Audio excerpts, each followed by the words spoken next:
warahmatullahi wabarakatuh. Innal hamdalillah nahmaduhu wa nasta'inuhu wa nastaghfiruh wa na'udzu billahi min syururi anfusina wa min sayyiati a'malina may yahdihillahu fala mudhillalah wa may yudhlil fala hadiyalah. Amma ba'du. Kaum muslimin wal muslimat yang dirahmati Allah Subhanahu wa taala, insyaallah tema kita kali ini yaitu hukum salat tarawih di bulan suci Ramadan Syarif dan keutamaannya. Perlu kita ketahui bahwa di dalam ajaran syariat agama Islam, Allah Subhanahu wa taala di bulan suci Ramadan Syarif ini telah mewajibkan umat Islam untuk berpuasa. Kemudian bukan hanya berpuasanya saja, Nabi Muhammad SAW pun dalam sebuah hadis syarifnya menyampaikan, man qama Ramadhana imanan wa ihtisaban ghufira lahu ma taqaddama min dzambihi wa ma ta'akhkhar. Shadaqa Rasulullah.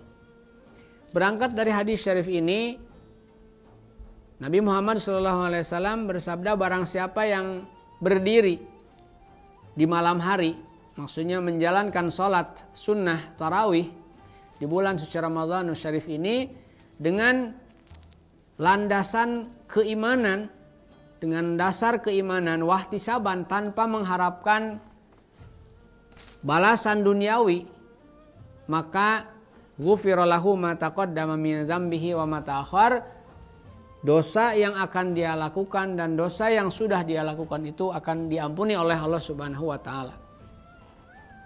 Berlandaskan dari hadis syarif ini, maka ada satu ibadah yang termasuk ke dalam ibadah sunnah muakkad di dalam jajaran salat sunnah nafilah, ada yang disebut dengan salat tarawih.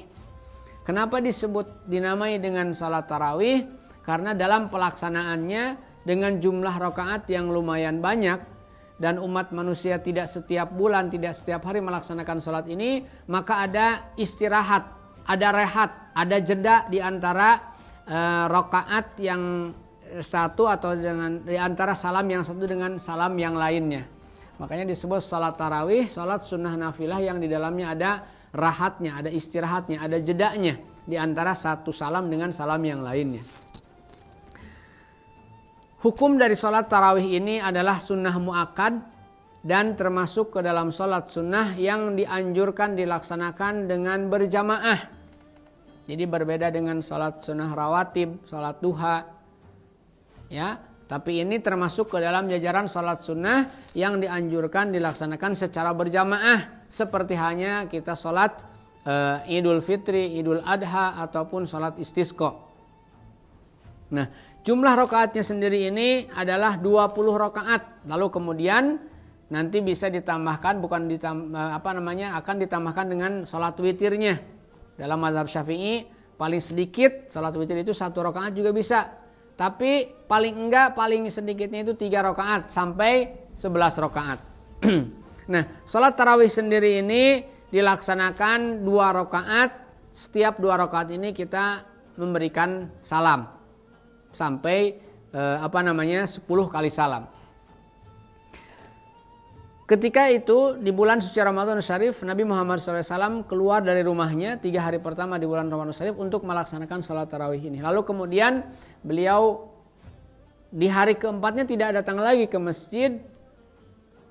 Ketika ditanya pagi harinya kenapa beliau tidak datang kembali di hari keempat, beliau menjawab, aku takut umatku akan menganggap ini juga adalah suatu ibadah yang fardu sehingga akan membuat mereka keberatan, menjadi beban untuk mereka.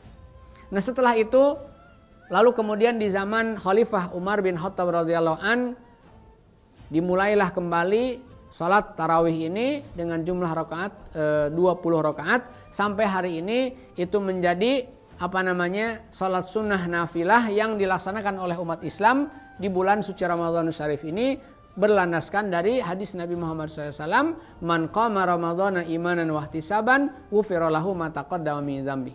Barang siapa yang mendirikan salat sunnah ini, salat sunnah tarawih ini ataupun salat sunnah tahajudnya di bulan suci Ramadan Syarif ini dengan berlandaskan keimanan serta tidak mengharapkan pahala atau tidak mengharapkan imbalan duniawi yang lainnya, maka Allah Subhanahu wa taala akan mengampuni orang tersebut dari dosa yang telah dia lakukan dan dosa yang akan dia lakukan.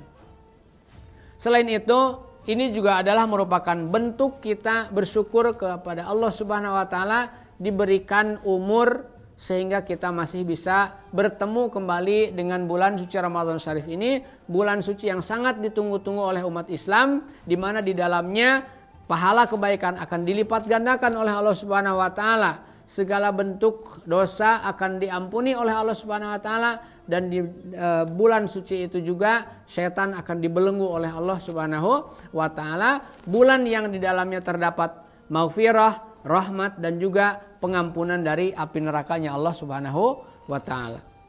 Ini yang bisa saya sampaikan dalam kesempatan kali ini. Terima kasih atas perhatiannya. Mohon maaf atas segala kekurangannya.